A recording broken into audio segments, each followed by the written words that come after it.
ஓம் சாந்தி. அவ்விக்த முரளி 2/4/1972. அவ்யக்த பாப்தாதா, மதுபன். மகிமைக்கு உரியவராக எப்படி ஆவது? பாப்தாதா கேட்குறாங்க, எப்பொழுதும் உபராம் நிலையில், அதாவது விலகிய நிலையில் இருப்பதற்காக விசேஷமாக எந்த 2 விஷயங்கள் அவசியமாக இருக்குதுன்னு.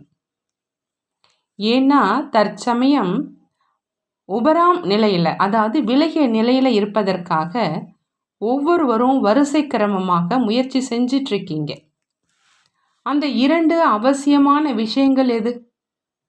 அதன் மூலம் சுலபமாகவே உபராம் நிலையில் நிலைச்சிருக்க முடியும். நினைவோ இருக்குது, ஆனால் அதில் கூட 2 விஷயங்கள் யாவை? அதை சொல்லுங்க. 2 விஷயங்களை 2 வார்த்தையில் சொல்லுங்க. இப்பொழுதோ முழு ஞானத்தினுடைய விஸ்தாரத்தை சார ரூபத்தில் கொண்டு வர வேண்டும் இல்லையா? சக்திகள் விஸ்தாரத்தை சாரத்தில் சுலபமாக கொண்டு வர முடியுமா? தன்னுடைய அனுபவத்தினால சொல்லுங்க. உபராம் நிலை மற்றும் சாட்சியாக இருக்கும் நிலை 2மே ஒன்றுதான். அதற்காக இந்த 2 விஷயத்தில் கவனம் வைக்கணும். ஒன்று, நான் ஆத்மா, மகான் ஆத்மா. 2வது, நான் ஆத்மா இந்த பழைய உலகத்தில் மற்றும் இந்த பழைய உடலில் மெஹமான், அதாவது விருந்தினராக இருக்கிறேன்.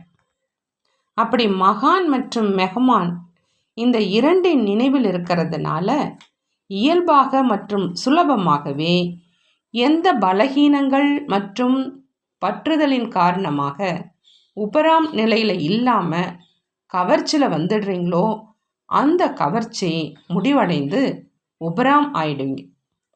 சமஸ்காரங்களின் வசமாகி என்னென்ன சாதாரண காரியம் மற்றும் சாதாரண எண்ணங்கள் நடக்குது மற்றும் ஓடுது, அவை அனைத்தும் தன்னை மகானாத்மா அப்படின்னு புரிஞ்சிக்கும் பொழுது மாற்றத்தில் வந்துடும்.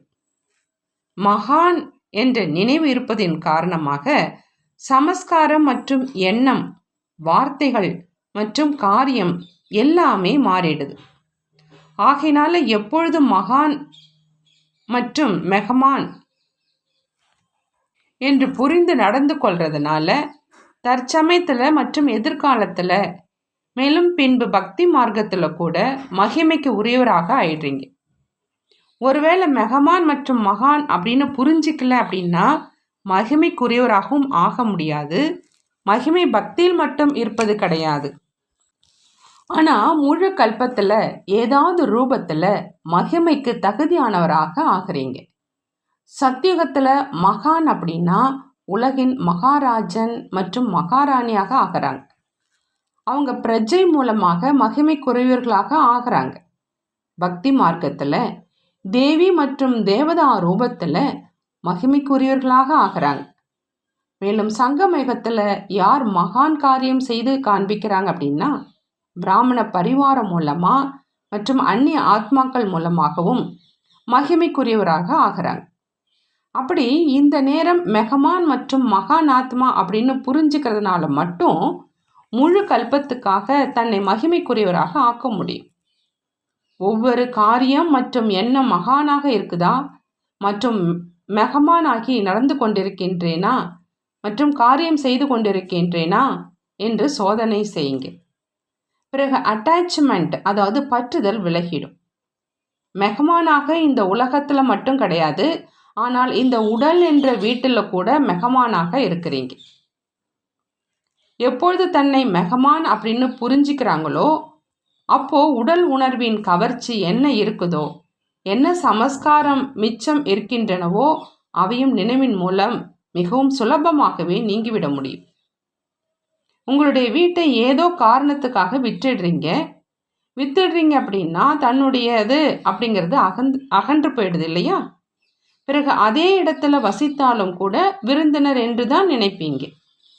அப்படியானால் தன்னுடையது என்று நினைத்து வசிப்பதிலும் விருந்தினர் என்று நினைத்து வசிப்பதிலும் எவ்வளோ வித்தியாசம் இருக்குது. எப்படி இந்த உடலை என்னுடைய உடல் என்று நினைத்தீர்களோ இதை இப்பொழுது இது என்னுடையது இல்லை என்று அப்படி புரிஞ்சிக்கிங்க. இப்பொழுது என்னுடையது என்று சொல்வீங்களா? இப்பொழுது இந்த உடல் உங்களுடையதாக இல்லை. உடலில் இருந்து கொண்டே இறந்து விட்டவர்களாக ஆகிட்டீங்கன்னா இந்த உடல் உங்களுடையதாக இருக்கல. உடலை அர்ப்பணம் செய்து விட்டீர்களா அல்லது என்னுடையது என்று நினைக்கிறீர்களா? இப்பொழுது இந்த பழைய உடலின் ஆயுளோ முடிவடைஞ்சிருச்சு. இதுவோ நாடகத்தின்படி ஈஸ்வரிய காரியத்துக்காக உடல் இயங்கிக் கொண்டிருக்குது. ஆகினால நீங்கள் இப்பொழுது இது என்னுடைய உடல் என்று சொல்ல முடியாது. இந்த உடல்ல கூட என்னுடையது என்பது முடிவடைஞ்சிடுச்சு. இப்போ தந்தை ஆத்மாவுக்கு காரியம் செய்வதற்காக இதை தற்காலிகமாக கடன் ரூபத்தில் கொடுத்திருக்கிறாங்க. எப்படி தந்தை இது தன்னுடைய உடல் இல்லை என்று நினைக்கிறாங்க, கடனாக எடுத்து காரியம் செய்வதற்காக தன்னுடைய பங்கை செய்து கொண்டிருக்கிறாங்க அப்படின்னா நீங்களும் தந்தைக்கு சமமானவங்க தான் இல்லையா? என்னுடைய உடல் என்று நினைப்பீங்கன்னா அனைத்து விஷயங்களும் வந்துடும். என்னுடைய என்ற வார்த்தையின் கூடவே அநேக விஷயங்கள் இருக்குது. என்னுடையது என்பதே முடிஞ்சிருச்சு என்றால் அநேக அதனுடன் சேர்ந்து இருப்பவை அனைத்துமே முடிவடைஞ்சிருச்சு. உபராம் ஆகிடுறீங்க. ஈஸ்வரிய காரியத்துக்காக இந்த உடலை கடனாக எடுத்திருக்கீங்க. இந்த உடல் வேறு எந்த காரியத்துக்காகவும் இல்லை. அப்படி தன்னை விருந்தினர் அப்படின்னு புரிஞ்சு நடந்துக்கிறதுனால ஒவ்வொரு காரியமும் இயல்பாகவே மகானாக ஆயிடும். எப்பொழுது உடல் கூட தன்னுடையது இல்லை அப்படின்னா உடலின் சம்பந்தத்தில் என்னென்ன நபர்கள் மற்றும் சாதனங்கள் இருக்குது, அவைகளும் தன்னுடையது என்று இருக்கலை. ஆகினாலும் எப்பொழுதும் அப்படி புரிஞ்சு நடந்துக்குங்க.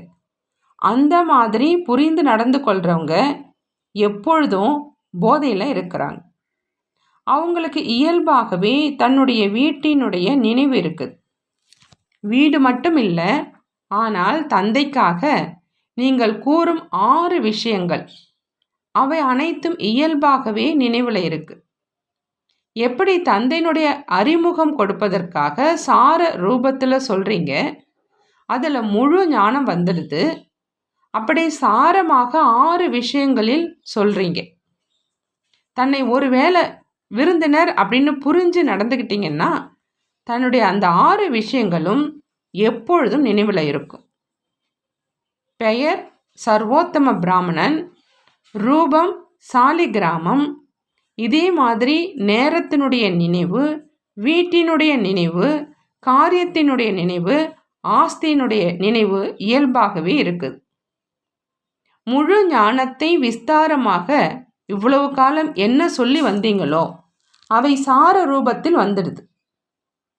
என்ன வார்த்தை பேசுகிறீங்களோ மற்றும் காரியம் செய்கிறீங்களோ அதில் சாரம் நிரம்பியதாக இருக்கும், வீணானதாக இருக்காது. அப்படி உங்களுடைய ஒவ்வொரு வார்த்தை மற்றும் காரியத்தில் முழு ஞானத்தினுடைய சாரம் இருக்கணும். எப்போ முழு ஞானத்தினுடைய சாரம் புத்தியில் இருக்குமோ அப்போதான் அது இருக்கும். எப்பொழுதும் போதையில் இருக்கிறதுனால தான் இலக்கை நோக்கி செல்ல முடியும். ஒருவேளை போதை இல்லை அப்படின்னா இலக்கை நோக்கி சென்றடைய முடியாது. முழு ஞானத்தினுடைய சாரம் 6 வார்த்தைகளில் புத்தியில் வர்றதுனால முழு ஞானம் மீண்டும் ரிவைஸ் ஆகிடுது. அப்படி போதை குறைவாக இருக்கிற காரணத்தினால இலக்கு மேலே கீழே ஆகிடுது. இந்த நேரம் முழு சக்தியுடன் போதை இருக்குது. அடுத்த நேரம் இடைநிலை ஆகிடுது. கீழான நிலையோ முடிவடைந்து விட்டது இல்லையா? கீழான நிலை என்றால் என்ன என்று அது அறியாத நிலை இருக்கணும். மற்றபடி உயர்ந்தது மற்றும் இடைப்பட்ட நிலை. இடைப்பட்ட நிலையில் வர்ற காரணத்தினால ரிசல்ட் மற்றும் இலக்கும் இடைப்பட்ட நிலையினதாக இருக்கும். தற்சமயம் தன்னுடைய நினைவின் நிலையில் சேவையினுடைய நிலை இரண்டிலும் ஒருவேளை பார்த்தீங்கன்னா ரிசல்ட்டாக இடைப்பட்ட நிலை தென்படுது. எவ்வளோ இருக்கணுமோ அவ்வளோ இல்லை அப்படின்னு பெரும்பான்மையோர் சொல்கிறாங்க. இந்த இடைப்பட்ட நிலையினுடைய ரிசல்ட்டுக்கான முக்கிய காரணம் மத்திய காலத்து சமஸ்காரங்களை இதுவரை முழுமையான முறையில் பஸ்பமாக்கல். ஆகினால இந்த மத்திய காலத்து சமஸ்காரம் துவாபர யுகத்தில் இருந்து எந்த தேக அபிமானம் மற்றும் பலகீனங்களுடைய சமஸ்காரம் நிரம்பி வந்தனவோ அவற்றினுடைய வசமாகிற காரணத்தினால இடைப்பட்ட அந்த ரிசல்ட் தென்படும். விரும்பலை, ஆனால் சமஸ்காரம் வெகு காலத்தினுடையதாக இருக்கிற காரணத்தினால அப்படி ஆயிடுது அப்படிங்கிற அந்த புகாரிலும் இதைத்தான் சொல்கிறாங்க. இந்த மத்திய காலத்து சமஸ்காரங்களையும் முழுமையாக பஸ்வம் செய்யல். டாக்டர்கள் கூட நோயினுடைய கிருமிகளை முழுமையாக அழிப்பதற்கு முயற்சி செய்கிறாங்க. ஒருவேளை ஒரு அம்சமாவது இருந்துடுச்சுன்னா அம்சத்திலிருந்து வம்சம் உருவாயிடுது. அதே மாதிரி மத்திய காலத்து சமஸ்காரம் அம்ச ரூபத்தில் கூட இருக்கிற காரணத்தினால இன்றைய அம்சம் நாளைய வம்சம் ஆயிடுது. இதன் வம்சமாகிற காரணத்தினால உயர்ந்த ரிசல்ட்டாக என்ன வரணுமோ அது வர்றதில்லை. யாரிடமாவது உங்கள் மேலேயே நீங்கள் திருப்தியாக இருக்கிறீர்களா? தன்னுடைய முயற்சியில், தன்னுடைய சேவையில் மற்றும் தன்னுடைய பிராமண பரிவாரத்தின் தொடர்பில் திருப்தியாக இருக்கீங்களா அப்படின்னு கேட்டால் யோசிக்கிறாங்க. ஆம் அப்படின்னு சொல்லவும் செய்கிறாங்க. ஆனால் யோசித்து சொல்கிறாங்களே அன்றி உடனடியாக சொல்லலை. தன்னுடைய முயற்சியில், சேவையில், தொடர்பில் மூன்றிலேயுமேயே அனைத்து ஆத்மாக்கள் மூலமாக திருப்தியினுடைய சான்றிதழ்கள் கிடைக்கணும். சான்றிதழ் ஏதோ காகிதத்தில் எழுதியதாக கிடைக்காது, ஆனால் ஒவ்வொருவர் மூலமாக அனுபவம் ஏற்படும். அப்படி அனைத்து ஆத்மாக்களின் நெருக்கத்தில் தன்னை திருப்தியாக வைத்து கொள்வது மற்றும் அனைவரை திருப்திப்படுத்துவது, இதில் யார் வெற்றி அடைகிறார்களோ அவங்க தான் 8 தேவதையாக, அதாவது அஷ்ட தேவதையாக வெற்றி ரத்தினம் ஆகிறாங்க. 2 விஷயங்களில் சரியாக இருக்கிறாங்க. மற்றபடி 3வது விஷயத்தில் அவங்கவுங்க சக்திக்கு ஏற்றபடி வரிசை கிரமமாக இருக்கிறாங்க. அனைத்து விஷயங்களிலும் வரிசை கிரமமாக இருக்கிறாங்க. ஆனால் இந்த விஷயத்தில் அதிகமாக இருக்கிறாங்க. ஒருவேளை 3லும் திருப்தி இல்லை அப்படின்னா உயர்ந்த மற்றும் அஷ்ட ரத்தினத்தில் வர முடியாது. கௌரவமாக தேர்ச்சி பெறுவதற்கு அனைவர் மூலமாக திருப்தியாக இருப்பதற்கான பாஸ்போர்ட் கிடைக்கணும். தொடர்பில் வரும் விஷயத்தில் குறைவு ஏற்பட்டுடுது. தொடர்பில் திருப்தியாக இருப்பது மற்றும் திருப்திப்படுத்தும் விஷயத்தில் தேர்ச்சி பெறுவதற்காக எந்த முக்கியமான விஷயம் இருக்கணும்? தொடர்பில் திருப்தி இல்லாமல் ஏன் ஆகிறாங்க என்ற அனுபவத்தின் ஆதாரத்தில் பாருங்க. அனைவரையும் திருப்திப்படுத்துவதற்காக மற்றும் தன்னுடைய தொடர்பில் வர்றவங்களை திருப்திப்படுத்துவதற்காக, மேலும் தன்னுடைய தொடர்பை உயர்ந்ததாக ஆக்குவதற்காக, முக்கிய விஷயமாக தன்னுள்ள சகித்து கொள்வதற்கான மற்றும் உள்ளடக்குவதற்கான சக்தி தேவையாக இருக்குது. திருப்தி இல்லாமல் இருப்பதற்கான காரணமாக இதுவாகத்தான் இருக்குது. யாருடைய வார்த்தை மற்றும் சமஸ்காரம் மற்றும் காரியத்தை பார்க்குறீங்க, அது தன்னுடைய விவேகத்தை பொறுத்தவரை சரியானதாக படலை. இந்த காரணத்தினால மற்ற ஆத்மா திருப்தி இல்லாமல் ஆகிற அளவுக்கு அந்த மாதிரி வார்த்தை அல்லது காரியம் நடந்துடுது. யாருடையதாவது ஏதாவது சமஸ்காரம், வார்த்தை மற்றும் காரியத்தை பார்த்து இது சரியில்லை மற்றும் இருக்கக்கூடாது என்று நீங்கள் நினைக்கிறீங்க. இருந்தாலும் ஒருவேளை அந்த நேரம் உள்ளடக்கும் சக்தி மற்றும் சகித்து கொள்ளும் சக்திகளை தாரணை செஞ்சீங்கன்னா உங்களுடைய சகித்து கொள்ளும் சக்தி மற்றும் உள்ளடக்கும் சக்தி தானாகவே அவருக்கு தன்னுடைய சரியில்லாத நடத்தையின் சாட்சாத்காரம் செய்விக்கும். ஆனால் என்ன நடக்குது? வார்த்தை மூலமாக, கண்கள் மூலமாக அவரை உணர வைப்பதற்காக மற்றும் சாட்சாத்காரம் செய்விப்பதற்காக நீங்களும் உங்களுடைய சமஸ்காரத்தின் வசமாக ஆயிடுறீங்க. இதன் காரணமாக சுயம் தானும் திருப்தியாக இல்லை, மற்றவரும் திருப்தியாக இருப்பதில்லை. அதே நேரம் ஒருவேளை உள்ளடக்கும் சக்தி இருக்குதுன்னா அதனுடைய ஆதாரத்தில் அல்லது சகித்து கொள்ளும் சக்தியின் ஆதாரத்தில் அவங்களுடைய காரியம் மற்றும் சமஸ்காரத்தை கொஞ்ச நேரத்துக்காக தவிர்த்துருங்கன்னா உங்களுடைய சகித்து கொள்ளும் சக்தி மற்றும் உள்ளடக்கும் சக்தி அந்த ஆத்மாவின் மேல் திருப்தியினுடைய அம்பை எய்ய முடியும். இது இல்லாத காரணத்தினால திருப்தியின்மை இருக்குது. அப்படி அனைவருடைய நெருக்கத்தில் அனைவரையும் திருப்திப்படுத்துவதற்கு மற்றும் திருப்தியாக இருப்பதற்கு இந்த 2 குணங்கள் மற்றும் 2 சக்திகளின் மிக அவசியம் இருக்குது.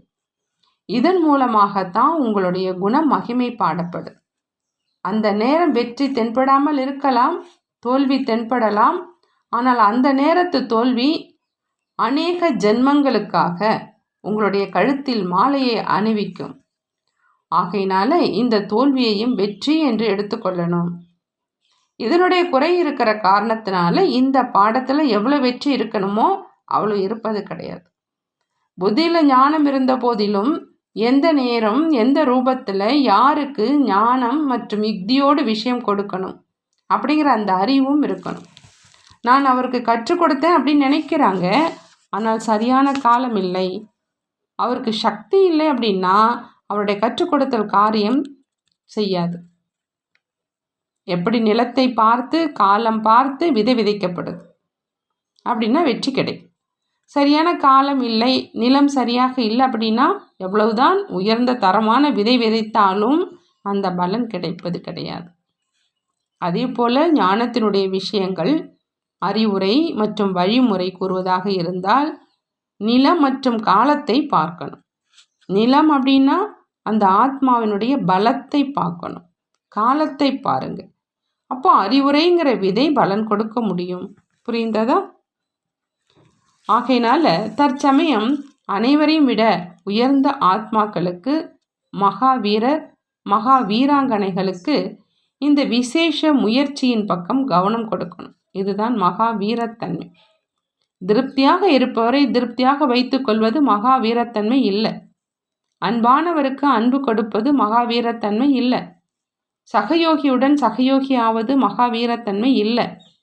ஆனால் எப்படி அபகாரிகள் மேலும் உபகாரம் செய்கிறார், யார் எவ்வளவுதான் சகயோகம் செய்யாதவராக இருந்தாலும் தன்னுடைய சகயோகத்தின் சக்தியினால சகயோகியாக இல்லாதவரை சகயோகி ஆக்குவது, இதைத்தான் மகாவீரத்தன்மை என்று சொல்லப்படுது. இந்த காரணத்தினால இது நடப்பதில்லை என்று அப்படி கிடையாது. இவர் முன்னேறி செல்வதில்லை, அப்பொழுது இது நடப்பதில்லை. அவர் முன்னேறுகிறார் அல்லது முன்னேறவில்லை, ஆனால் நீங்களும் முன்னேற முடியும் இல்லையா? இதுவும் சம்பந்தத்தினுடைய அன்பு என்று அப்படி புரிஞ்சுக்கணும். யாராவது சம்பந்தத்தில் இருக்கிறவங்க ஒருவேளை ஏதாவது விஷயத்தில் பலகீனமாக இருக்கிறாங்கன்னா பலகீனமானவரை பலகீனமானவர் என்று நினைத்து விடுவது மரியாதையும் சொல்லப்படுறது கிடையாது. பலகீனமானவரை பலகீனமானவர் என்று விட்டு விடாமல் இருப்பது தான் ஈஸ்வரிய மரியாதை. ஆனால் அவருக்கு பலம் கொடுத்து பலம் நிரம்பியவராக ஆக்குவது மற்றும் துணைவனாக்கி அந்த மாதிரியான பலகீனமானவரை உயர தாண்டி செல்வதற்கு தகுதியானவராக ஆக்கினா அப்போதான் மகாவீர் அப்படின்னு சொல்லலாம். அப்படி இந்த பாடத்தின் மேல் கவனம் வைக்கிறதுனால பின்பு சேவைக்கான என்னென்ன திட்டம் உருவாக்குறீங்களோ அந்த சேவை திட்டங்கள் என்ற நகைகளில் இந்த வைரங்கள் மின்னிக்கொண்டிருக்கும். தங்கம் மட்டும் தூரத்திலிருந்து இவ்வளவு கவர்ச்சி செய்வதாக இருக்காது. ஒருவேளை தங்கத்தில் வைரத்தை பதிக்கப்பட்டிருக்குதுன்னா அது தூரத்திலிருந்தே தன் பக்கம் கவர்ச்சி செய்யும். திட்டத்தை நன்றாக உருவாக்குறீங்க, அதையும் உருவாக்குங்க. திட்டத்தில் இந்த வைரம் இருக்குது இல்லையா, அதை ஒவ்வொருவரும் பதிச்சு பின்பு திட்டத்தை நடைமுறையில் செஞ்சீங்கன்னா பின்பு முழு உலகத்திலும் செய்தியை பரப்ப விரும்புகிறீங்க இல்லையா, அதில் வெற்றி கிடைச்சிடும். தொலை தூரத்தில் இருக்கும் ஆத்மாக்கள் இந்த வைரத்தினால் கவரப்பட்டுடுவாங்க. புரிந்ததா? நல்லது. ஓம் சாந்தி. நன்றி பாபா, நன்றி.